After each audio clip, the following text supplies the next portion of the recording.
When she told me she was leaving for someone more suitable, I felt a cold clarity. No arguments, no pleading, just action.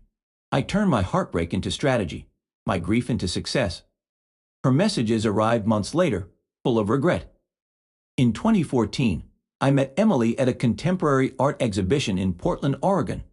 She moved through the gallery with ease, her presence calm but magnetic, and I noticed her before she noticed me. She was the daughter of a prominent family that owned a chain of hotels across the Pacific Northwest, a world I had only observed from the outside. The first months of our relationship unfolded with an almost effortless harmony. We wandered through farmers' markets, hiked the forested trails outside the city, and explored the hidden corners of Portland's older neighborhoods. Every outing felt unplanned yet complete, a space where I could exist without performance or pretense. I worked as an operations analyst for a small consulting firm, building my career from scratch, navigating client meetings, proposals, and spreadsheets with focus. Yet none of it impressed anyone outside my own ambition. Emily seemed unaffected by the weight of her family name. Her interest in me felt uncalculated, almost fragile in its honesty. For the first time in years, I felt valued not for what I could provide or achieve, but for who I was. Meeting her family was a formal ritual, polite but reserved. Dinners were structured, questions about my work measured, the distance neither warm nor cold. I believed I had made a favorable impression. Over time, however, I realized their approval was contingent on invisible standards I could not yet name. Generational wealth, a late education, a network I did not possess. I sensed the evaluation beneath each smile and each careful question, a silent metric of sufficiency that I had yet to meet, and I began to understand the world I had stepped into was wider, stricter, and less forgiving than I had imagined. A year into my relationship with Emily, the subtle ease of our early months began to shift.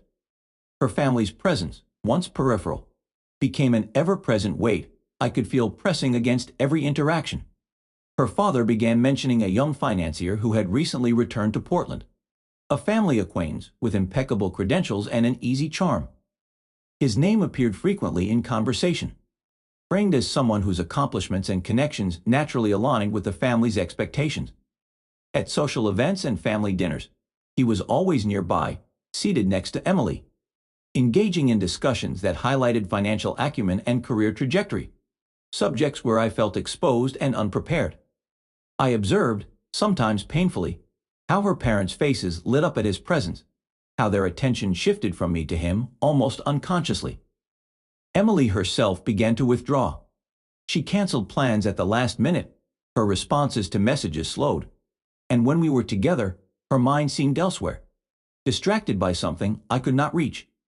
I tried to maintain the relationship, to carve out our space, but every attempt collided with an invisible force. Each visit to her family's home felt like an unspoken examination. The questions, the remarks, the comparisons always left me aware of my insufficiency. Every conversation about our future, about finances, career plans, even leisure, carried a subtle critique of my accomplishments and potential. The pattern became unavoidable. I realized that no amount of effort, no demonstration of loyalty or competence, could alter the trajectory already being shaped by forces beyond my influence. The recognition that her choice was being guided by external pressures gnawed at the trust I had in the relationship. A quiet frustration grew, mingled with a sense of helplessness. I began to understand that this was not about me failing Emily, but about a system of expectations I had no power to meet. My confidence, once steady, became tentative, my sense of security in the relationship fragile. I started seeking an internal anchor, a way to measure my worth apart from their approval, knowing that the validation I had hoped to earn from her family might never come. Each day, the pressure compounded, layering doubt over affection, turning once lighthearted moments into careful calculations. I felt caught between the woman I loved and the world she could not resist, and the quiet anxiety of that tension began to seep into everything we did together. After 2.5 years, Emily told me she was ending our relationship, choosing a partner whose career and social standing aligned more closely with her family's expectations. The words hit me with a cold, immediate clarity. For a moment, the room felt suspended, and I felt the weight of everything we had built together, all the mornings of quiet companionship, all the weekends wandering through streets and trails, condensed into a single, unalterable moment. Shock surge, but it did not spill outward. I felt the instinct to plead, to argue, to demand reasons, but I stopped myself. I understood, with a precision that surprised me, that no words or actions of mine could alter a decision shaped by forces far beyond the intimacy of our relationship. My focus shifted inward. I observed my own pulse, the hollow ache in my chest, the tension in my shoulders, and allowed myself to acknowledge the pain without letting it dictate my behavior. The release of expectation was immediate yet disorienting. I did not cry, did not shout, did not collapse into visible despair. Instead, I moved through the evening with deliberate calm, performing the ordinary actions of life while mentally detaching from the collapse of what I had hoped would endure. Rational thought framed the raw sensation. I catalogued the reality. Her choice was final, influenced by pressures I could not counter, and any attempt to reclaim her attention would be meaningless. This recognition did not erase the loss, but it reframed it. I felt the first threads of autonomy, a sense of value not dependent on approval, not contingent on another's decision. The finality of her choice became a lens through which I began to examine my own independence. The grief was present but ordered, a quiet acknowledgement rather than a tempest. In that restrained acceptance, I found the seed of transformation, a foundation upon which I would reconstruct my priorities and reassert control over the only element truly within my reach: myself.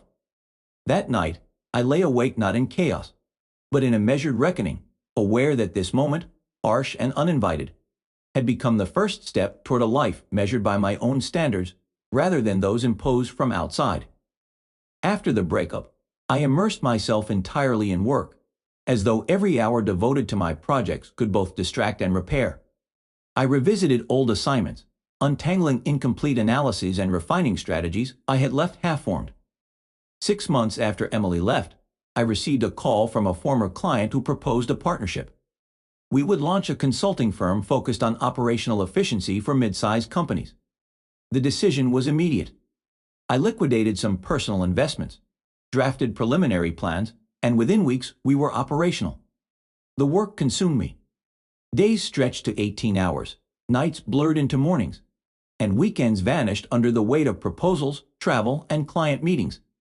I stopped checking social media, stopped asking friends for news, and deliberately avoided any channel that might carry information about her life. The intensity left no space for regret or longing. Every task demanded presence. Our first clients were hesitant, their systems tangled and inefficient, yet the interventions we designed produced measurable, sometimes dramatic, improvements. Weeks of embedding myself in client operations honed my analytical skills, teaching me to see patterns, anticipate pitfalls, and enforce discipline without reliance on authority. Recommendations led to referrals, and referrals led to contracts I had not imagined securing so early. The team grew, new consultants joining with energy and ideas, and with every successful project, I felt a quiet consolidation of self-worth. The validation I had once sought externally began to arrive internally, measured in results, not approval. Each report delivered, each client outcome improved, each operational process restructured, was a tangible testament to competence and control. The memory of Emily faded in intensity. The ache remained as a background hum, but it was overlaid by the clarity of purpose. My identity became tethered less to what others thought of me and more to what I could build, achieve, and maintain through focus and effort. Nights ended with spreadsheets reviewed and proposals sent. Mornings began with client calls and operational assessments. And in the rhythm of unbroken attention, I reconstructed not just a career, but a sense of personal sovereignty. The work was brutal, exhaustive, and exacting, but it was mine, and in it, I discovered a form of freedom I had never felt when my self-worth had been contingent on someone else's judgment. A year after the breakup, I returned to Portland for a business conference, a cityscape I once knew intimately, but now felt filtered through professional purpose rather than personal history. The event was bustling with industry leaders, consultants, and local executives, and I moved through it with a measured rhythm, fully aware of the impression my firm's recent successes carried. In the middle of a networking session, I saw Emily across the room, standing near her family. She looked thinner, her posture rigid, the fatigue in her expression betraying the carefully maintained polish of her social world. Her father and brother were there as well, the same faces that had once judged, now slightly softened by curiosity rather than overt dismissal. I noticed her glance catch mine for a fraction of a second before she quickly diverted her attention, a movement that suggested recognition mingled with hesitation. I did not feel satisfaction, anger, or vindication. Instead, there was only a detached observation, a clear acknowledgement that the life I had constructed was separate from her world, impervious to her presence. I engaged with colleagues, exchanged business cards, and spoke at length about ongoing projects, maintaining an aura of professional composure that left no room for past entanglements to influence the present. Weeks later, I received an email from Emily. Her words were measured, tinged with regret and longing, acknowledging mistakes and expressing sorrow over the choices she had made. I read it slowly, 3 times, allowing the complexity of the emotions to pass over me without altering my own stance. I did not respond. I recognized that any reply would reintroduce a dynamic I had deliberately closed, a door to dependence and vulnerability that no longer existed. In the following months, I became aware through mutual acquaintances of her repeated attempts to reach out, to bridge the gap, to recover something irretrievably lost.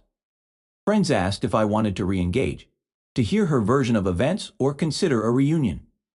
I declined, each refusal reinforcing the boundary I had established, a shield that was as much for self-preservation as for clarity.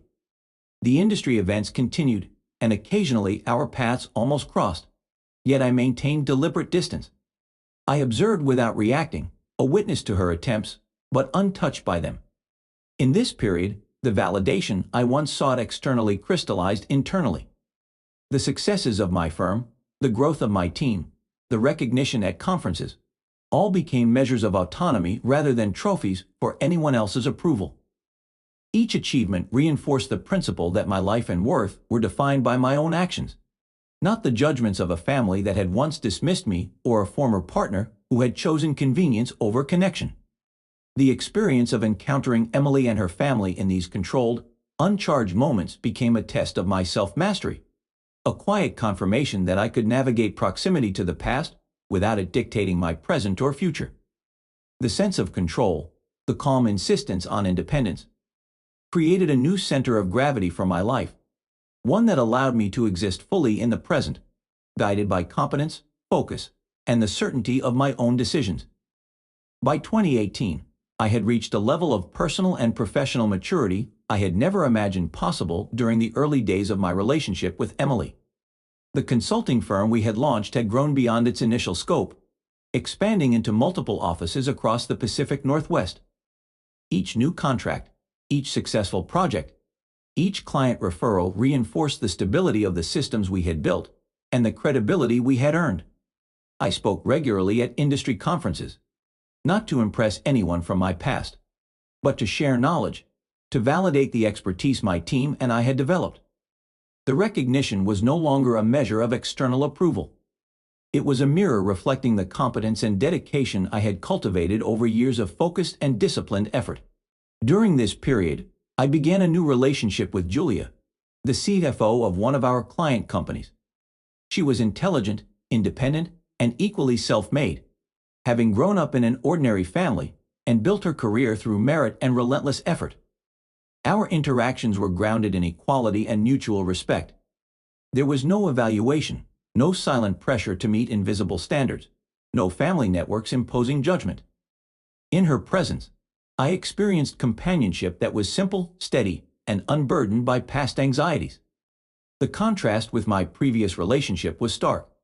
The emotional space was free, rather than constricted, supportive, rather than conditional.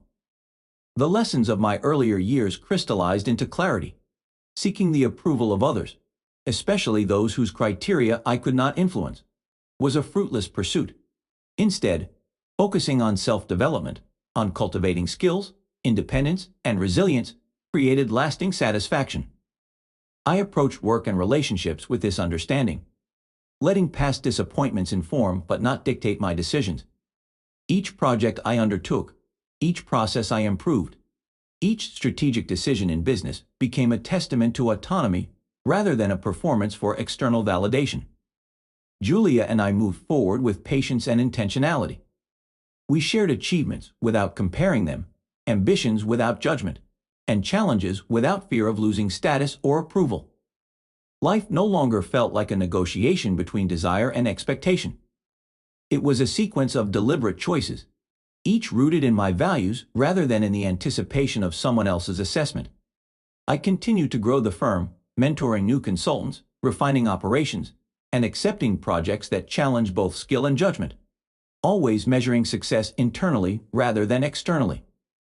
Through these years, I recognized that the true measure of strength was not in confrontation, not in proving myself to detractors, and not in reclaiming past losses.